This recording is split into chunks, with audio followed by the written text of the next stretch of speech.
Un dimanche en campagne, c'est le grand angle de ce dimanche 27 février.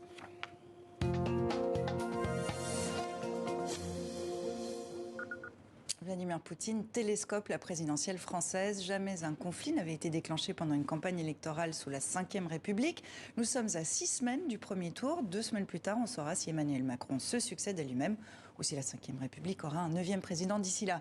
Nous croisons les regards depuis Paris. Un dimanche en campagne, c'est notre grand angle politique avec ce soir Jean-Philippe Monet, fondateur et directeur de la Revue Civique, avec Richard Verly, correspondant au Temps en France et en Europe. Vous vous trouvez d'ailleurs en Pologne. Bonsoir à vous deux et bonsoir. Richard.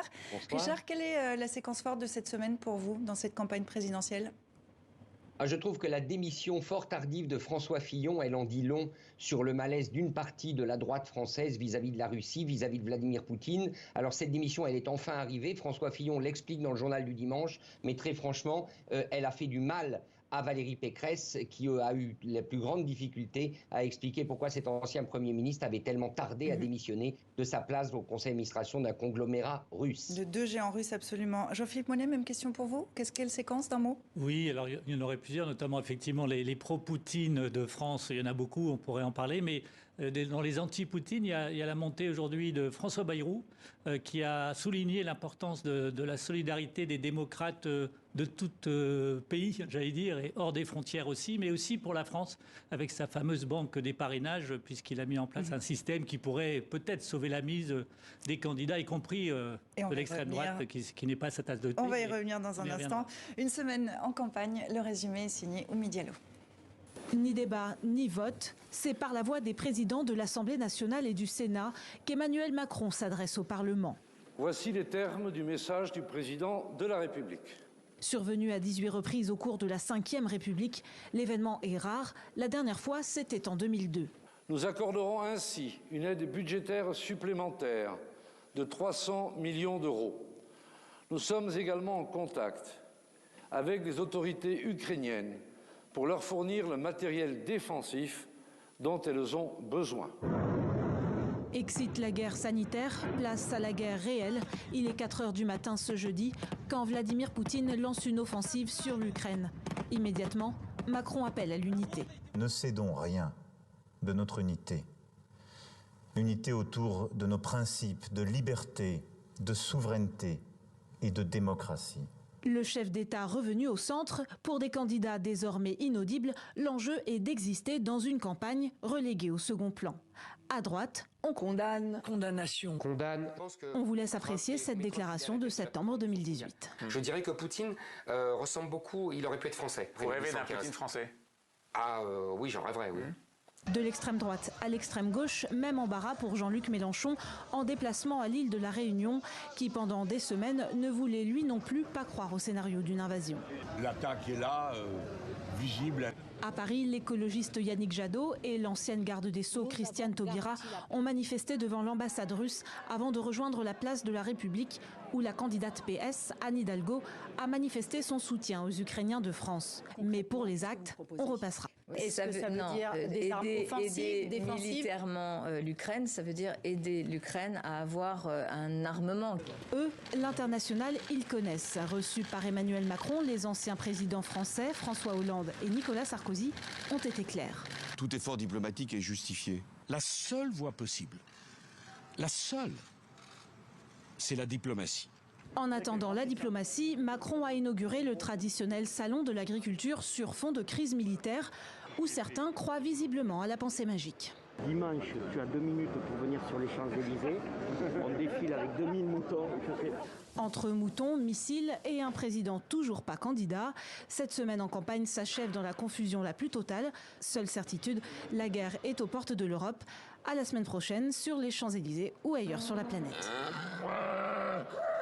Et les candidats à la présidentielle ont dû revoir leurs agendas. Est-ce que vous diriez que la campagne présidentielle est en suspens ? En tout cas, elle est clairement entre parenthèses.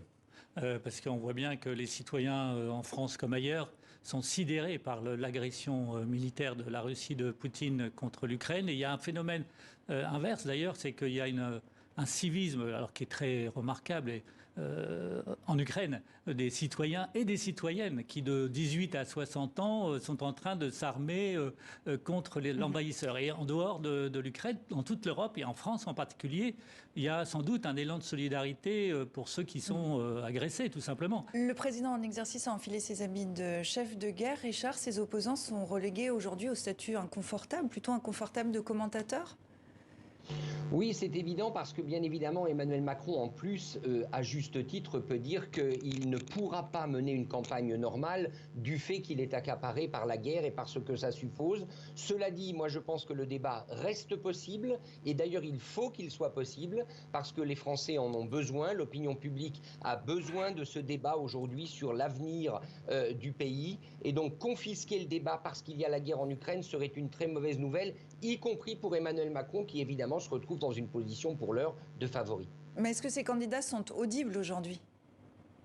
Oui, je pense qu'ils peuvent l'être, notamment, alors c'est bien sûr difficile pour ceux qui soutenaient Poutine hier, mais là je dirais ils ne peuvent s'en prendre qu'à eux-mêmes parce qu'ils ont fait non seulement un mauvais choix, mais ils avaient dans beaucoup de cas relayé la propagande du Kremlin. En revanche, il n'y a pas que ces candidats-là, et je pense par exemple qu'une candidate comme Valérie Pécresse, au nom de la droite républicaine, peut tout à fait avoir son mot à dire, la gauche aussi. Donc le débat reste ouvert et la pire des choses serait d'éteindre le débat, d'éteindre la lumière démocratique. Vous évoquez ce trio positionné pro-russe, Marine Le Pen et Éric Zemmour à l'extrême droite, Jean-Luc Mélenchon à l'extrême gauche. Jeudi, ils ont fait volte-face en catastrophe. Jean-Philippe, les trois sont fragilisés par leur position pro-russe ? Oui, parce que en fait, ce qui se passe dans les situations de guerre, c'est que ça clarifie les positions. Et c'est vrai qu'il est difficile pour ces candidats-là, d'extrême droite ou de la gauche radicale nationaliste, finalement d'assumer des positions qu'ils ont eues pendant des semaines, des mois, voire des années. Dans le cas de Marine Le Pen et d'Éric Zemmour, qui sont plutôt souverainistes, la souveraineté de l'Ukraine, ça les intéresse finalement pas tellement ? Oui, en fait, on voit bien que c'est un souverainisme à géométrie plus que variable, puisque c'est manifestement la souveraineté impérialiste de la Russie qu'ils ont choisi contre la souveraineté démocratique de l'Ukraine. Donc, en fait, le vrai clivage, c'est entre les démocrates, quelle que soit leur sensibilité, soit la droite, le centre ou la gauche, et puis ceux qui sont dans une posture et dans une ligne, et c'était les relais effectivement depuis des années du régime de Poutine en France, ceux qui sont sur une ligne autoritaire, ultranationaliste d'une part, et qui sont quelque part fascinés, comme l'a avoué Éric Zemmour, par des régimes totalement brutaux et violents. On a l'impression qu'il y a une forme de fascination, Richard, une profonde admiration à Vladimir Poutine ? Mais il y a eu tout simplement une énorme erreur de jugement d'un certain nombre de politiciens occidentaux, d'ailleurs pas seulement français, on pense à Donald Trump et à d'autres, qui ont vu dans Vladimir Poutine, au fond, avant tout l'âme du peuple russe et le besoin pour la Russie de ne pas être humiliée, ce qui est tout à fait normal. La Russie n'a pas à être humiliée, mais dans ce cas de figure, ce que fait Vladimir Poutine, c'est l'agression d'un pouvoir dictatorial contre un pays voisin. Donc, et il y avait des prémices, il y avait des signes qu'il pouvait en venir là. Et c'est ces signes qu'un certain nombre de politiciens ont voulu ignorer et ils risquent de payer cher. Est-ce que c'est le cas de Marine Le Pen en 2014 ? Elle a obtenu un crédit de 9 millions d'euros auprès d'une banque russe. La dette a été rééchelonnée mais n'est pas encore remboursée. Est-ce qu'on peut dire du mal de son créancier, Richard ? Moi, je ne dirais pas ça parce que je pense qu'elle avait besoin de financement. Il y a eu des procédures en justice sur d'autres aspects. Je crois que cette banque russe, d'ailleurs, a fait faillite depuis. Laissons en matière de financement la justice faire son affaire. S'il y a matière, ce sera tranché. Ce qu'ont dit un certain nombre de candidats sur Vladimir Poutine aujourd'hui, c'est leur posture politique qui compte et ce qu'ils ont conclué pour la souveraineté de la France. Alors, rappelez-vous, avant la guerre, il y a 5 jours seulement, un débat agitait la France, la question des parrainages. Plusieurs candidats peinaient à obtenir les 500 signatures. Finalement, c'est bon pour Jean-Luc Mélenchon. Éric Zemmour et Marine Le Pen sont respectivement à 415 et 414. Jean-Philippe, d'ici à vendredi, ça devrait être bon pour tout le monde, pour les principaux candidats ?